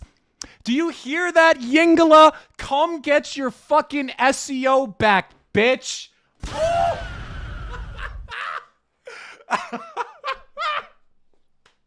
No. Come get it back. It's over here, baby. It's over here in New Jersey, baby. It's Saturday night. Shabbat's over. What's going on? Why am I the first result?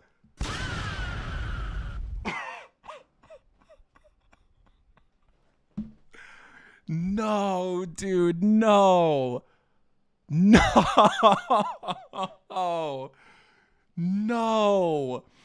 Are you kidding me? This is the greatest, dude. Okay, listen.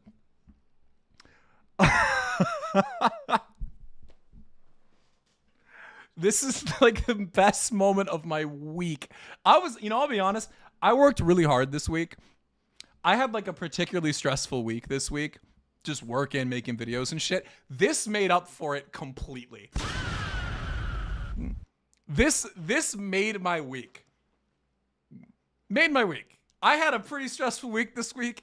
It's all, this is what I'm working for. You know when like a farmer is tilling his land and he gets to stand afterwards looking over his field going, yeah, I did that.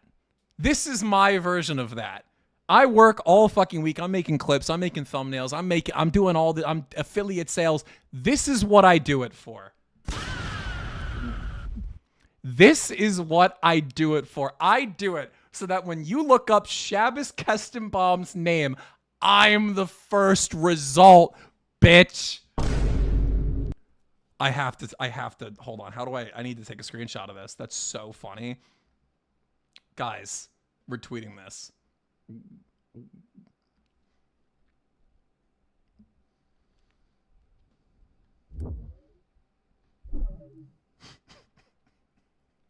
Dude, I can't believe it.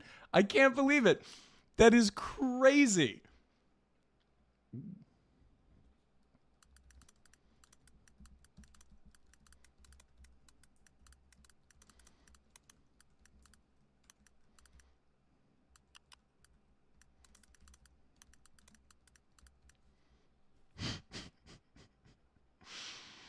Oh, that's so good. That's so good.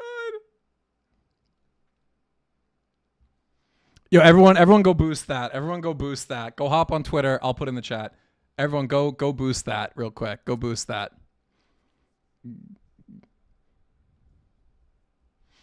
Wait, what did Sneeko do?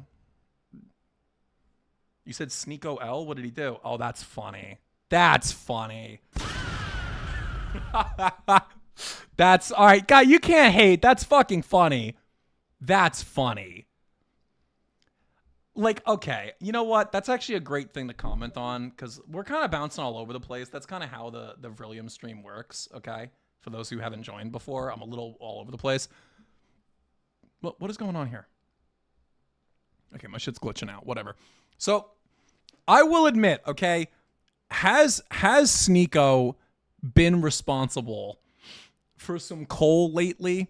Has he? I'll admit.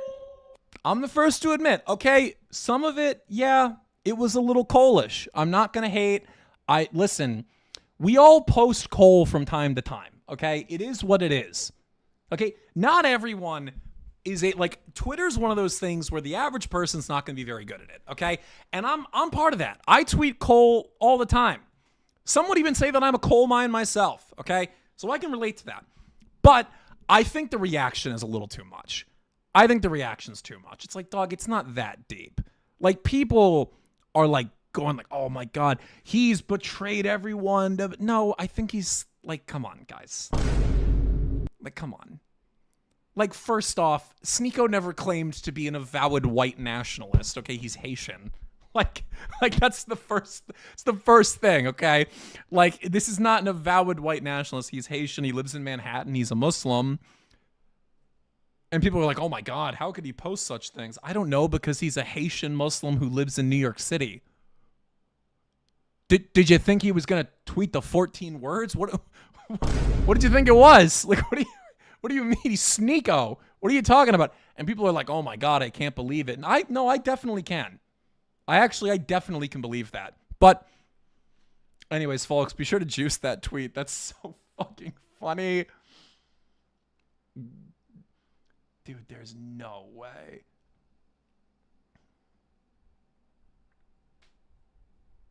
Oh, that's so beautiful. It's so beautiful. But anyways, folks, let's get back to the story here. What was the story here? Oh, yeah. That was one of the things. So I was saying John Doyle says he's all about integrity, okay?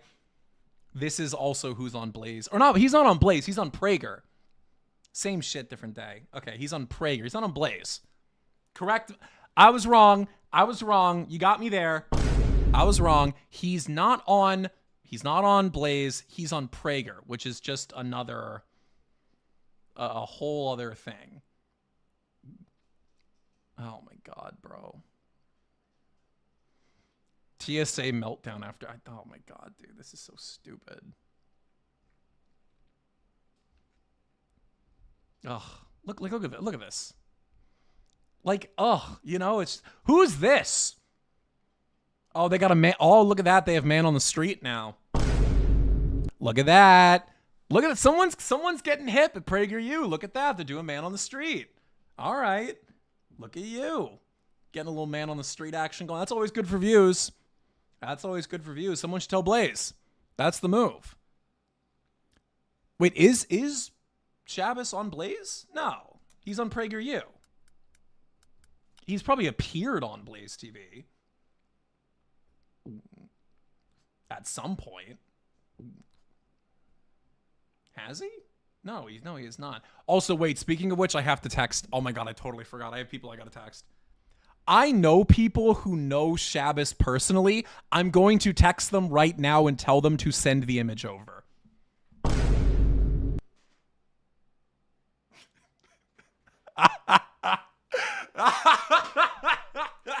Hold on. I'm going to be honest. I know some people who personally know Shabbos Kestenbaum because of my Manhattan context. I'm going to text them right now with the photo.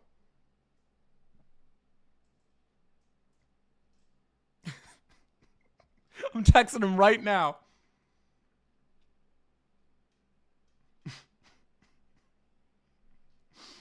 Oh my God.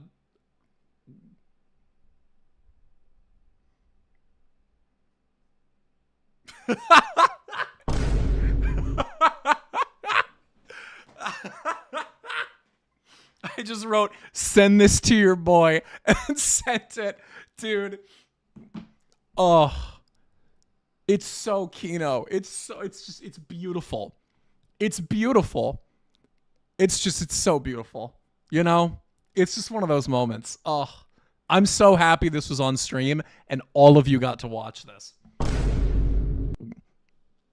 Welcome to the game, baby. Welcome to the game. Welcome to the game. They thought only they could play the game. They thought only the tribe could play the game. No, sir. The Gentiles have been in the fucking game, Mr. Kestenbaum. Pack it the fuck up. We've been in the game. We've been in the game since the fucking Arch of Titus. Who are you talking to? Who are you talking to, bro? The Gentiles have been in the fucking game, brother. Take that to the Shekinah. All right. What time is it? It's 8:45. Okay, folks. Let me talk to the chat now, because now we're kind of just chilling. Let me talk to the chat. What's going on? Like I said before, if you send $5 or above, you get a little super chat. You want to send $5 or above, you get the text to speech. Let me also take this moment, this little moment here, to once again, as I always do, as I always say, folks, listen, you gotta do it. You have to do it. Folks, be sure to check out undergroundcannon.com. Folks, your #1 online retailer for the most influential works of Western civilization. We've got banned books. We've got classic books. We've got great books. We've got bad books. We've got left books, right books. Every single thing you're looking for, we've got it right here at undergroundcannon.com. Everything, a new type of retailer with new literature, old literature, everything you're looking for. Folks, be sure to check out undergroundcannon.com. Use code VRILLIUM on checkout. Look at this. They just announced the Postman bundle. If you guys know Postman, friend of the show, kind of. He just released his own bundle. He's also sponsored by them. They're a great company.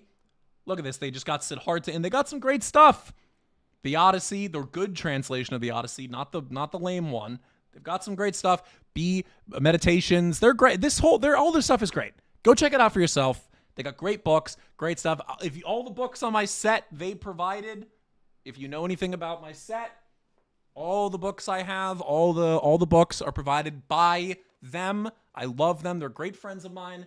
Good people, great website. So be sure to check out undergroundcannon.com. That simple. Go check them out. Use code VRILLIUM. Okay. I'm sorry, folks. That is my contractually obligated ad read that I have to do for you. What do you want from me, okay? It is what it is. Now, where are we? Oh, I'm getting text. Hold on. Oh, it's so beautiful.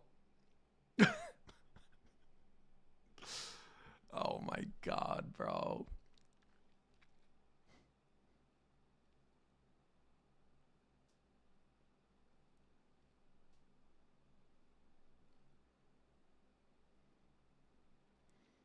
Oy vey, folks.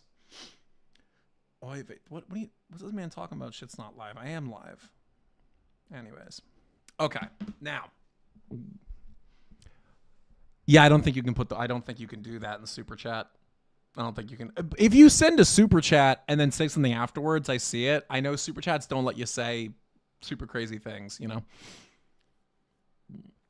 Any more travel vids? I would love to, but you people didn't like them. I might release the Little Palestine one again because now I've got some motion on YouTube and I could release it, but I might refilm it because it was middle of winter. I wasn't nearly as good at video editing, and you have to understand, bro, interviewing Arabs is so hard.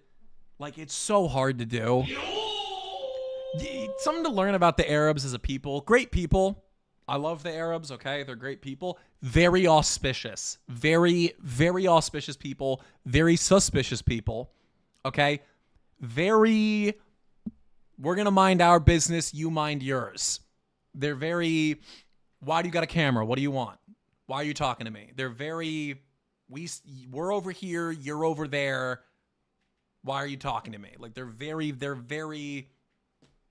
just like that. They're just like that. And when I went, I asked a good 50 people, hey, can I interview you for my video? And a lot of them were like, no. They were like, no, what's this for? Who are you? Like, they're just really hard to talk to. And of course, the one Arab I know is it's a woman. And two, with that comes she didn't want to go up and talk to them. I was like, oh, you go talk to them. You're an Arab. Maybe they'll relate to you more. Because here's me, this fucking random white guy, just after Nick Shirley did all that, walking up to them with a camera going, hey, want to talk about your neighborhood? I don't know, dude. They're a very suspicious people. They're not into that. But their Palestine Day festival is coming up. I might do an IRL stream. I might do it. I might do a little IRL stream plus a video. I might go to that day and go, talk to the people and whatever. I know that some of them have seen my videos. My barber is in that neighborhood because let me be honest, I don't trust. I'm be honest, okay? I'm very pro-white. I love white people. I am white.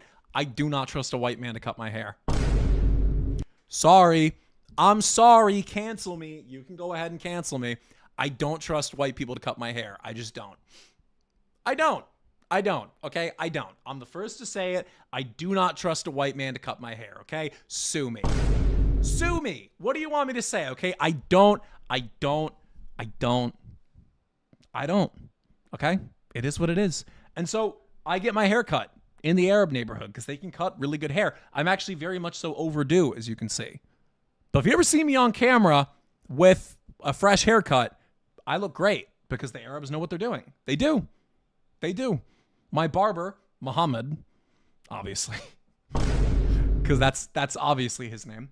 He's seen my videos. And I hadn't seen him in a while, and I went in to get my haircut, and he was like, yo, I saw your videos, man. You, me and my girl, we love them, bro. You, Candace, Owens, all that. You're speaking the truth, man.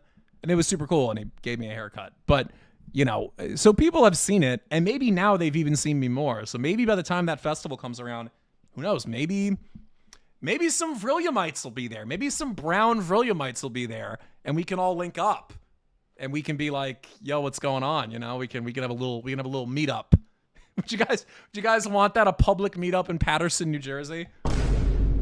Would the Vrilliamites like that? Paterson, New Jersey, we can publicly meet up at the Palestine Festival.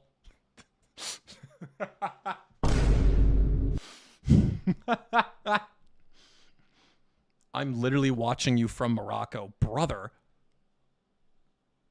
you have way more important stuff to be dealing with over there. Morocco, brother, go fix the infrastructure. Why are you watching me? I'm doing nothing for you people. Go fix the plumbing. Why are you watching Vrillium? But no, yeah, I know Abdo's in France. Abdo is literally a Moroccan migrant in France who's anti-immigration. And that's why I love him, because he's hilarious. He's a Moroccan migrant in France who's anti-immigration, which I think is fucking hilarious. So that's why he's in my chat, because I think that's so funny. And like, that's really all you can do is you can laugh. But Vrillium should do a hangout with Sam Hyde and Nick Fuentes. Yeah, I'll give him a call. I'll give him a call. I'm sure. Yeah, I'm sure that they want to hang out with me. I'm sure that I'm absolutely fucking sure that Sam Hyde and Nick Fuentes, two more than a decade actors who are incredibly famous, incredibly wealthy, I'm sure that they want to hang out with me. Vrillium Live. I'm fucking sure that they want to hang out with me. Like, dude, come on. But anyways, any takes on the broader game from US and China? I do have a lot of opinions on that. I do, actually. But the problem is, okay? The problem is,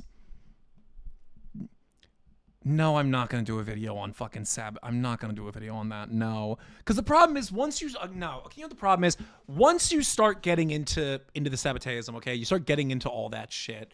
All the Frankists and the Don May and all that, whatever, okay? When you start getting into that realm, one, it gets conspiratorial and like not backable by fact very quickly. And two, it becomes excusatory. What do I mean by that? It gives them an off-ramp. It gives them an out. When you go into the realm of, oh, well, it's the Frankists. Oh, no, it's... No. We know what the problem is. It's not the Frankists. It's not the Sabbateans. It's not the Don May. It's not the... We know what the problem is. Keep your eye on it. We don't need to do all that. We know what the problem is. It's that simple. You do all this extra shit. No. It's not the Khazars, they're the Anunnaki, and they're... We know what the problem is. It's that simple. It's that simple. We know the game. We know the issue. We know what it is, and we know how to play it. That's it. That's it. You call it what it is. But folks, honestly, kind of a low-key stream here. Give me 1 second. I should have more water in the house. I gotta order some fucking water. Oh, thank you for the super chat. I did a whole thing on low. I think Restore Britain's awesome. I mean, you have to understand, my politics for America and my opinion on politics for Europe are very different things. I've spoken about this extensively, that my view of how Europe should govern itself as someone who is of a European ancestry, my opinion on how Europe should govern themselves and how America should govern themselves, two very different things, okay? Very different things. Because America and something like England are not equatable. They're two entirely different geopolitical entities that are not equatable in the slightest. They're not. And I actually literally was arguing with Zoomer Historian today over this. I was arguing with him because he's like a fucking Wignat or whatever. And he was like, actually, no, we're part of the Anglosphere. We're one brother. No. I know that's what the Redcoats were saying on the other side to the Loyalists. That's not what we were saying. And we won the war. We are different. You are a country of like, how many people even live in England? What is the UK's population?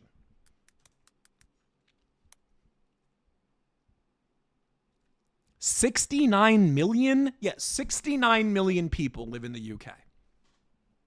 In the entire UK. 69 million people total in the UK. Okay? 80-something% of them are English. The other are like the minorities of the British Isle, and then migrants and whatever, and, you know, London and all that, and Londonistan and all that, okay? All that stuff, okay? Like, the remigration politics of England is vastly different from that of America, okay? 10 million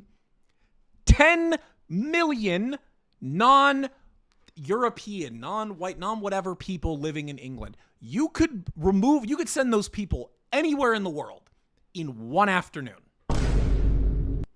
Get a fleet of oil rigs, throw them on, one afternoon, they're gone.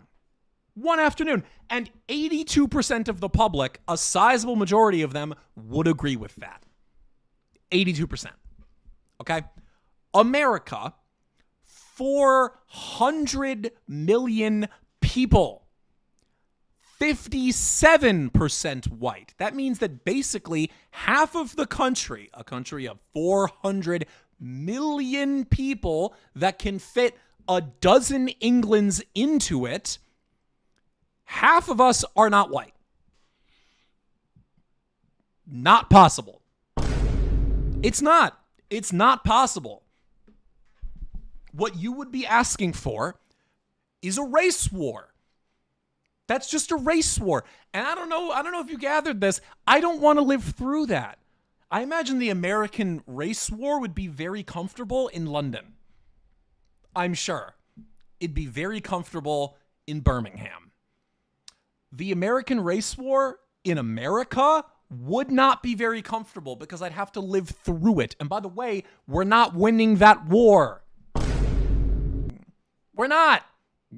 It's not possible. So, like, we have to start looking at the world in a more, like, we have to look at our country, okay, in a different way. We are different. America is different, okay? We are a union state entity, meaning like we are a union state. That's literally why we're called the United States. Plural. No, dog, no, not with that attitude. No, it's not happening. It's not happening, dude. It's not.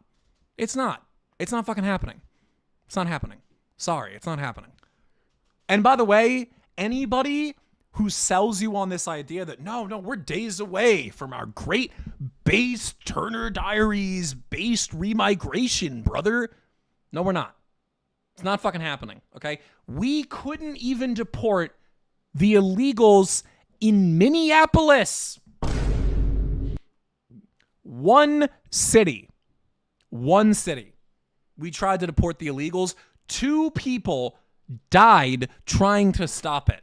And those 2 peoples were white. Like, do you understand that? Like, do you understand that? Do you get that? Like, you're not, like, do you understand, like, is that getting in there? Like, are you getting that in there? Like, the 2 people who died trying to stop the deportations were white Americans, the people who would benefit the most from the deportations. Think about it. Like, dude, think about it with your fucking head. Like, let's be smart. Like, you want to claim that we're this smart people that put a man on the moon? Because we are, that's what we are. Let's live up to that. Let's use our fucking heads politically, okay? Because you know who's not doing politics in La La Land? Ben Shapiro. You know who's not sitting around and thinking about politics in this fantasy world? You know who's not sitting around thinking about these impossibilities, saying, "Oh yeah, well we're gonna rebuild Greater Israel. We're gonna wave our hand. The Messiah's gonna show up." Ben Shapiro's not doing that. He's thinking in terms of real, practical, meaningful politics, okay? And that's why they keep winning. So the more we sit here, okay, and we post return edits and nostalgia, that's them winning. Do you understand that? Like, I think people don't get that, okay? Like, we want to win. No, I don't think, no, Alex Preddy, he was not one of them. He wasn't. Dude, you can call it cringe if you want, but that's reality. Sorry. Like, listen, dude, if you want someone to sell you that, oh yeah, well, no, we're going to do it, man. We're going to have total remigration of anyone who's this shade and darker is going back, brother. There's plenty of people selling you that. None of them are impactful. None of them. None of them are impactful. None of them are going to change anything. They're going to live, they're going to make content, and they're going to die. And that is all they're going to do. And if you don't like hearing that, what makes you any better than the people you claim you are better than? What makes you better? I'm genuinely asking you, what makes you better? Like, think about this for a fucking second here, okay? You want an all-white America, build a fucking time machine, go back in time, okay? Go back in time and get rid of fucking Emmanuel Seller before he signed that document. Other than that, we have to start thinking legitimately. We have to start thinking in a realistic way. No, it's not defeatism. It's just defeatism would be if I said, man, like I don't think I could lift 300 pounds. That's defeatism, okay? Because it's feasible. I just have to put in a lot of work, okay? You get that? Oh, thank you. Pie in the sky thinking, but 100% of political disagreements become null and void if we finally leave the planet for an ever-expanding frontier. I wish, bro. But no, I mean, like, okay, as I was trying to say, right? Defeatism, blackpilling would be if I said, oh, I don't think I could lift 300 pounds. No, it's physically possible, okay? I just would have to work really hard to get there. Impossibility is saying, man, I wish I could fly. It's literally impossible. There's no amount of work, no amount of nothing I could ever do as a human being will ever enable me to fly like a bird. It's not possible. So let's fucking think. Think with your heads. We put a man on the moon. Okay, the West did that. Europe did that. People who look like me did that. We put a man on the moon. Let's think with our fucking heads here. Think. We can do more than that. We can do more than LARP and wallow and beg. We can do more than that. We can make something better than that. Because see, and I was having this discussion with fucking Zoomer Historian, America is different in the capacity that, yes, while we are a people and we have this European root, this ancestry and this ideological ancestry, we are an ideological nation. We are. It's not that a sheet of paper makes you an American. It's that several sheets of paper make up the government and then grander history of America. It's true. Our founding fathers were thinking men. Okay? They were smart. They were Enlightenment era thinkers. And so they created all the stuff that makes our country. And that has been the guiding doctrine of our country and all the things we have done since then. That is the whole idea, okay? We are not a nation state. England is a nation state. Nation state with a capital N, okay? It's England. It's literally the land of the of the Anglos. We're not like that. Even at our most white, we were not like that because we still have this ethnogenesis of several European groups. And so now, as we are faced with the current reality of demographics and the destiny that comes with that, we have to think in a bigger sense than just dreaming and fantasizing about nonsense. Remigration is possible in England, in Germany, in Europe. It's possible there. It's not possible here. It's not. I'm sorry, but it's not. It's not. I think maybe targeted remigration, certain provisions put into law to ensure that we stay the way that we are in some capacity is possible. Even deportations, given enough ability and having a president who actually would get shit done, yes, that is possible. But England-style remigration where we could literally point out the foreign people and put them on a boat, no, we can't do that. We can't. It's not possible. We are a fundamentally different thing, okay? It is what it is. What do you want me to do? It is what it is, dude. Yeah, no. You can't undo the quote unquote invasion that's taken place over a course of a couple decades because it hasn't taken the course of a couple decades. It hasn't. It fucking hasn't. It's much larger than that. And you're not thinking. You're not thinking with your fucking head. That's your problem, is you're not thinking. You're not thinking. This is a low mentality. It can't be done. Why? This is why, honestly, I'm starting to think, this is why my ancestors looked at like the Irish and like the Italians and whatever and like looked down on them. Because like, how many times do I have to tell you, no, it's not possible? How many, what's your argument? Oh, I would like it to happen. Okay. What's your argument? My argument is, half the country isn't white. Half of the 400 million people aren't white. And by the way, out of the white population, a lot of the people like their black friends. They like their Hispanic friends. They like their Arab friends. They like their whatever friends. Like, the average person enjoys in their life a level of diversity. I hate to break it to you, but I don't know if you saw Minneapolis. Like, were your eyes open? Were you sleeping? 2 people died. 2 died. You understand that? They died on a weekday. They took off work to go protest deportations of illegals. People who committed a fucking crime. A crime.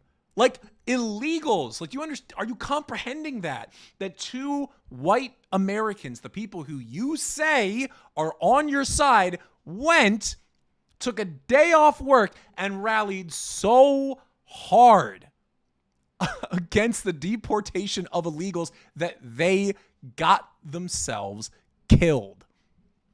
Do you understand that? And you think that in that political reality, really? In that political reality, you think you're going to have your big base Turner Diaries? Like, you're an idiot. You're an idiot. You are an idiot. You're an idiot. You're fantasizing. You're fantasizing, and you're being sold a fantasy by influencers who work for Israel. You know who says remigration? Captive dreamer. You know who signs captive dreamers checks? The fucking White House. The same White House that is trying to send your ass and your son's ass and, goddamn it, maybe even your grandson's ass to die in the desert for Israel. And you're talking about this fantasy. Think with your fucking head. You can't talk about how great our society is while actively being a dumbass. You can't do both. You get one or the other. Either we are a smart civilization, which we are. Either we are smarter and more capable than other civilizations, which we are. Or we get to be LARPing dumbasses who sit around and talk about how great things used to be. Which one do you want to be? Because I don't know about you, I want to be an American. I want to be an American. I want to think about the future in a real political and radical way. I don't want to sit around and jerk myself off about some shit that will never happen. Use your fucking heads. Use your fucking heads. I get into this every single stream, but you people don't get it. You don't get it. You don't fucking get it. And this is the problem. This is the problem. And then you wonder why things don't get better. Because a lot of people don't fucking get it, bro. They don't get it. You don't get it. I do have an idea how bad it is for the average American. I hate the state of our country right now. The one thing to know about me is that America is everything to me, okay? I'm literally America's son. I'm a wasp. My name is William Cole Sexton. Do you understand that? My name is William Cole Sexton. Talk about the most wasp name on planet Earth. My name sounds like it was carved into Plymouth fucking Rock. William Nicole Sexton. That is the most wasp-ass name in the world. In the world. And so I stand here as someone who has not only lived in this country since the fucking Mayflower, but has lived in the same region. We didn't even expand outwards. We didn't even go that way. We just stayed here. We stayed in like a 500-mile radius of the same spot for hundreds of years. I'm telling you that as someone who genuinely and deeply cares about America in every single capacity. This place is not only my fucking home, it is my mother. It is my destiny. And I'm saying this. Think with your head. Use your fucking brain. Did our founding fathers sit around and think about, oh man, it would be so great. Oh, no, motherfucker. They thought. They sat down and they fucking wrote and they looked at hard political realities and fucking made compromises, okay? Because that is how politics happens. You know who sits around? You know who fucking sits around and thinks about La La Land and how great things would be if their ideology worked? Communists. Anarchists. Those people. That's what these fucking wignats sound like. They sound like communists. Because they're sitting around going, oh man, it would be so great if we did it like blah, blah, blah. It'd be so great if all of our perfect conditions worked out and then we won. I'm sure it would be. I'm fucking sure it would be. That's not the world that we live in. Like, use your fucking heads, bro. Dude, it kills me. It kills me. Because I am very pro-white. I like being white. I think that it is time in this moment in time for young white men to stand up for themselves and to say, yes, we have been and historically are the arbiters of this country's history. Yes, we did create all these great things. And while, yes, there have been some historical sins like any other group, we should be praised for our accomplishments, for the things that we have made. And we are being taken advantage of. We are being played. I absolutely think that. But then I get white men in my chat saying this, and I'm like, dude, maybe these people are fucking right. Like, maybe we are the goyim. Like, maybe we are the goys. Like, maybe it's just over, and like we're just idiots, and we're gonna sit around for the rest of our lives. Here's how you win. Cultural institutions self-funded. You create a parallel society. The final victory grows out of that. Really, because you have to understand. Okay, the way, like, thank you for the super chat. I appreciate that. And like, yes and no. The problem is though, is that requires a level of unification that just simply does not exist with us, because we're in this weird position. Okay, we're in a weird position because we are simultaneously a minority and the majority at the same time. What do I mean by that? Something like the Jays, whatever you want to call them, okay? They can establish that parallel society because there's not that many of them.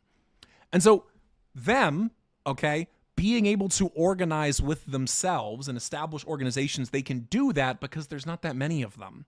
They all know each other. Meanwhile, we still constitute the majority of people in this country. It's just that we're getting to a point in which everybody else will outnumber the large number that is us. Do you see that? How that's difficult? So we really can't do that. We don't have that same capacity. In order to do that, we would need like a gigantic concentrated push by literally all of us, which is just not possible. It's not. And so I think America's future is not one that is rooted within the same race politic as that of Europe. I don't think it is. I think we have to think a bit bigger than that. I do. I think we have to think a bit bigger than that. I think it's going to be one that is going to require certain concessions on our view and identity of the racial character of our country. I think it will. It literally will. We're going to have to start asking greater questions. What do you want me to say? Like, it is what it is. We're going to have to start asking questions about, okay, the demographic destiny of this country and what we can do with that. Because if we don't, then we're just asking to fall into dust. We're asking to die. Exactly, 76 to 53. Yeah, that's exactly.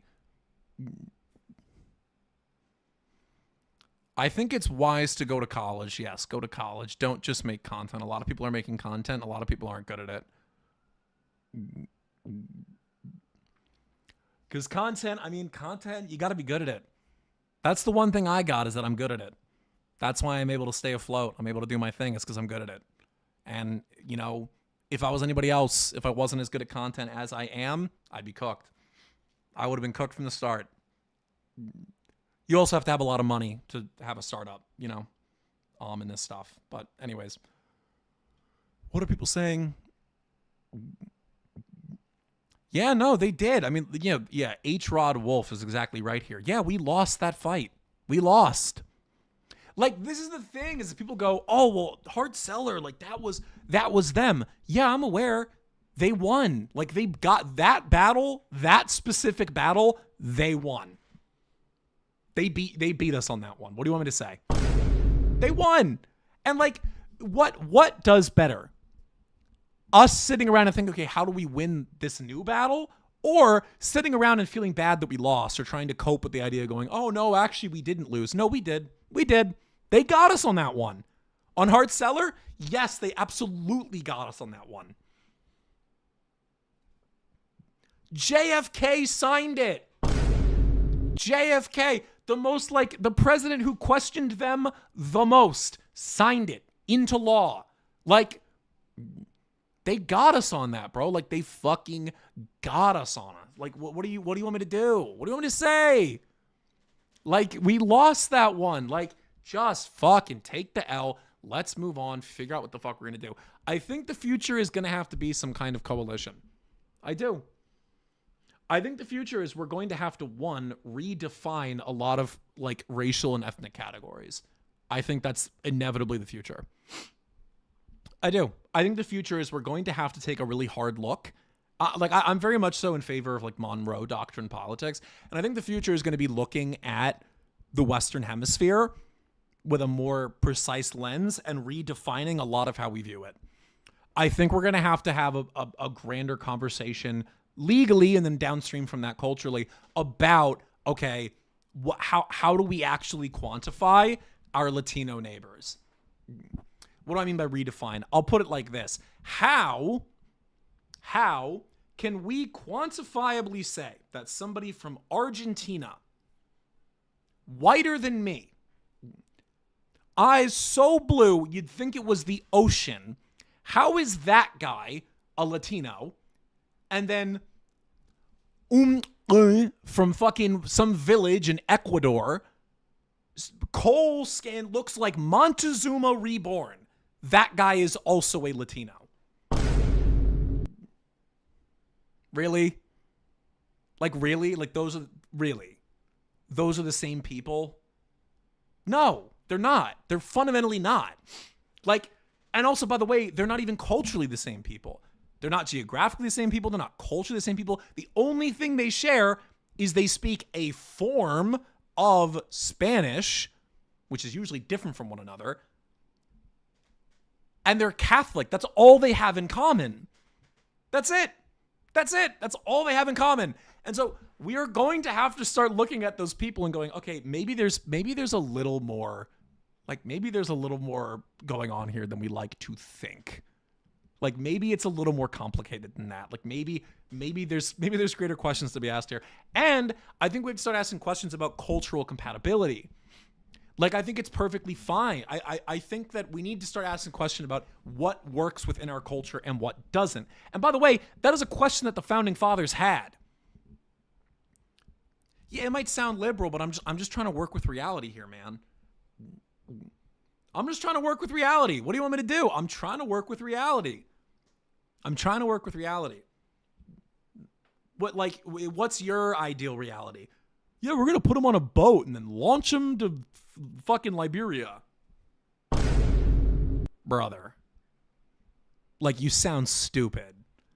Like, matter of fact, I'm going to pin this guy's comment. Donut Guard, you, like, are my idiot of the day. Like, you are I usually have in chat, I'm like, oh, I got somebody who's, like, kind of dumb. This is my idiot of the day here. We're going to put you right here. You are the idiot of the day. Right here. We're going to put you right there. Like, bro, like you are the dumbass of the day. Because like, what are you talking about, bro? What are you talking about? Like, you know what? I'm going to give you a second here, Donut. Tell me in the chat right now, okay? What's your plan? Let me know. Let me know. What's your plan? Let's hear it. Let's hear it. What's your plan? Let's hear it. What's the plan? I want to know. What's the plan? Someone said just enforce immigration laws. No, I know. But like, even if we do, that's not what we're talking about. Even if we do that, we're still in this situation. So what's the plan out? That's what we're talking about here.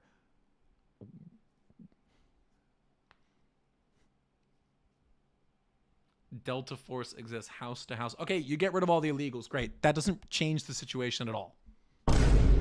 It doesn't. Like getting rid of the illegals, there's, I think, what, 40 million illegals here? That doesn't change anything about this situation. In the long run, it doesn't. It doesn't. Changes literally nothing. So, yes, I think that Europe will pull off remigration. I think they will. Because it's possible. Because Europe could do that. Because it's possible in Europe. Europe has the capability to do that. Like I said, dude, you could remigrate everyone in England who is not English, including the white people there who aren't English. So like the Germans and the Slavs and the whatever. You could get rid of every single one of them in a singular afternoon. Get 3 oil tankers, put some fucking seats on it. You could do it in one afternoon. And by the way, 82% of the country would consent to it. They'd be like, yeah, okay, great. They'd be fine with it. They'd be fine with it. They'd be like, yes, go ahead. Please do it faster.